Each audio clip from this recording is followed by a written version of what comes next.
জুলাই গণঅভ্যুত্থানের সময় রাজধানীর মোহাম্মদপুরে ট্রাক চালক হত্যা মামলায় সাবেক প্রধানমন্ত্রী শেখ হাসিনা সহ ৩৪ জনের বিরুদ্ধে অভিযোগ গঠনের শুনানি আজ দুপুরে ঢাকার ৪ নম্বর বিশেষ জজ রবিউল আলমের আদালতে এই শুনানি হওয়ার কথা রয়েছে। এর আগে গত ২৫শে জুন আসামিরা অনুপস্থিত থাকায় রাষ্ট্রপক্ষ অভিযোগ গঠনের শুনানি পেছাতে সময়ের আবেদন করলে তা মঞ্জুর করেন বিচারক।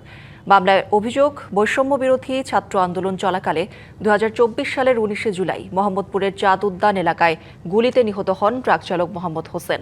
এ ঘটনায় ওই বছরের ৩১শে আগস্ট নিহতের মা রিনা বেগম বাদী হয়ে মোহাম্মদপুর থানায় হত্যা মামলাটি দায়ের করেন। এই মামলায় ২০২৫ সালের ২৩শে নভেম্বর শেখ হাসিনা সহ ৩৪ জনের বিরুদ্ধে আদালতে অভিযোগ দাখিল করেন মামলার তদন্তকারী কর্মকর্তা মোহাম্মদপুর থানার উপপরিদর্শক আকরামুজ্জামান।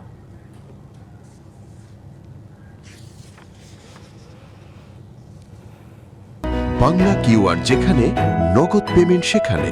সারা দেশে ১০ লাখেরও বেশি মার্চেন্টে নগদে পেমেন্ট করুন খুব সহজে।